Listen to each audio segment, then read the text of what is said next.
D K Shivakumar ಅಂತ ಹೆಸರೇನೆ ಅಭಿವೃದ್ಧಿ ಅಂತ ಹೆಸರು ಅಷ್ಟೇ. ಡಿ ಕೆ ಶಿವಕುಮಾರ್ ಅಂತ ಹೆಸರೇನೆ ಅಭಿವೃದ್ಧಿ ಅಂತ ಹೆಸರು ಅಷ್ಟೇ.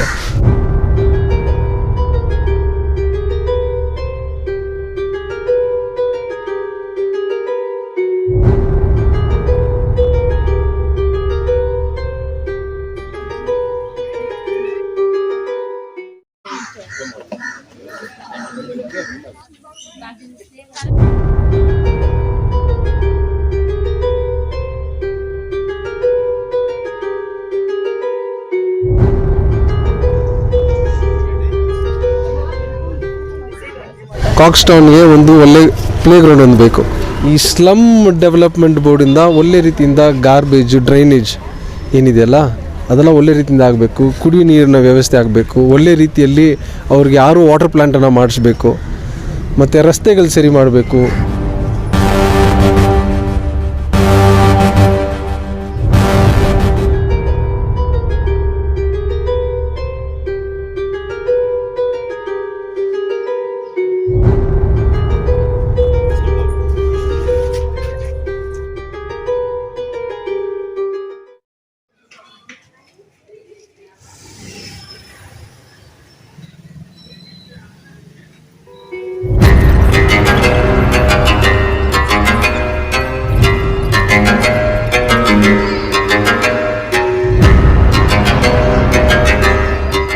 Hi, I'm Saranya. I got 92%. Thank you for encouraging me and thank you for Francis sir.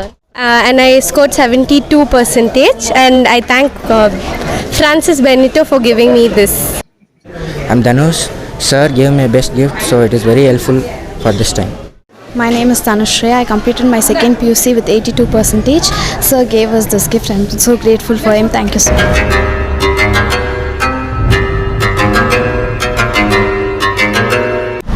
ಸನ್ಮಾನ್ಯ ಡಿ ಕೆ ಶಿವಕುಮಾರ್ ಸಾಹೇಬರು ಅವರು ಇವಾಗ ಏನು ಸ್ಟೂಡೆಂಟ್ಸ್ಗೆ ಫ್ರೀ ಬಸ್ ಪಾಸನ್ನು ಅನೌನ್ಸ್ ಮಾಡಿದ್ದಾರೆ. ಅವ್ರಿಗೆ ನಮ್ಮ ಕ್ಷೇತ್ರದ ಜನ ವತಿಯಿಂದ ತುಂಬ ಹೃದಯದ ಧನ್ಯವಾದಗಳು.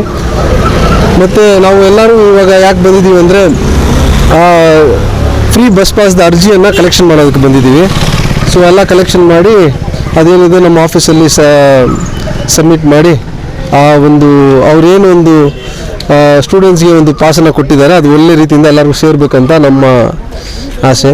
ಟ್ಯಾಬನ್ನು ತಾವು ವಿತರಿಸಿದ್ದೀರಾ ಎಷ್ಟು ಸ್ಟೂಡೆಂಟ್ಸ್ಗೆ? ಮತ್ತು ಸುಮಾರು ಒಂದು 70ರಿಂದ 80 ಸ್ಟೂಡೆಂಟ್ಸ್ಗೆ ಟ್ಯಾಬನ್ನು ವಿತರಣೆ ಮಾಡಿದ್ದೀವಿ.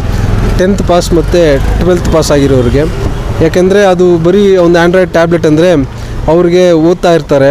ಅವ್ರು ಡಿಜಿಟಲ್ ವರ್ಲ್ಡ್ಗೆ ಅವ್ರಿಗೆ ಒಂದು ಟ್ಯಾಬ್ ಒಂದು ಎಲೆಕ್ಟ್ರಾನಿಕ್ ಡಿವೈಸೇ ಅದು ಯೂಸ್ಫುಲ್ ಆಗುತ್ತೆ. ಆನ್ಲೈನ್ ಎಜುಕೇಷನ್ ಆಗಿರೋದು. ಸೊ ಎಲ್ಲನೂ ಆನ್ಲೈನ್ ಎಜುಕೇಷನ್ ಆಗಿದೆ.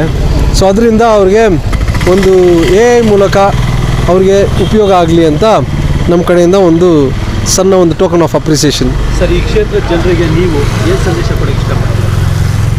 ಈ ಕ್ಷೇತ್ರ ಜನಕ್ಕೆ ನಮಸ್ಕಾರ. ಏನಂದರೆ ನೀವೆಲ್ಲ ಈ ಕಡೆ ನೋಡ್ಬೋದು. ನೀವು ಇದು ಬೆಂಗಳೂರಲ್ಲಿ ಒಂದು ವಾರ್ಡ್ ಅಂದರೆ ಎಲ್ಲರಿಗೂ ಡೌಟ್ ಆಗುತ್ತೆ. ಯಾಕೆಂದರೆ ಈ ರೋಡ್ ದಾಟಿದ್ರೆ ಒಂದು ರೀತಿ ಇರುತ್ತೆ, ಈ ರೋಡ್ ದಾಟಿದ್ರೆ ಒಂದು ರೀತಿ ಇರುತ್ತೆ. ಸೊ ಇದು ಸುಮಾರು ವರ್ಷಗಳಿಂದ ಒಂದು ರಾಜಕೀಯ ಎಲ್ಲ ನಡ್ಕೊಂಡು ಏನು ಅಭಿವೃದ್ಧಿ ಆಗಲಿಲ್ಲ. ಮುಂದಿನ ದಿನಗಳಲ್ಲಿ ಜನರ ಅಭಿವೃದ್ಧಿ, ನಮ್ಮ ಪಕ್ಷದ ಅಭಿವೃದ್ಧಿ, ಆ ಜನರ ಒಂದು ವಿಶ್ವಾಸ ಗಳಿಸ್ಬೇಕಂದ್ರೆ ನಾವು ಕೆಲಸ ಮಾಡಬೇಕು. ನಾವು ಇವಾಗ ಏನು ಬಂದಿದ್ದೀವಲ್ಲ, ಜನರ ಜೊತೆಗಿದ್ದು ಸ್ಟೂಡೆಂಟ್ಸ್ ಆಗಲಿ ಇಲ್ಲಿರುವ ಜನರಿಗಾಗಲಿ ಒಳ್ಳೆಯದಾಗಲಿ ಅಂತ ನಾವು ಎಲ್ಲರನ್ನೂ ದೇವ್ರನ್ನೂ ಪ್ರಾರ್ಥನೆ ಮಾಡ್ಬೇಕು.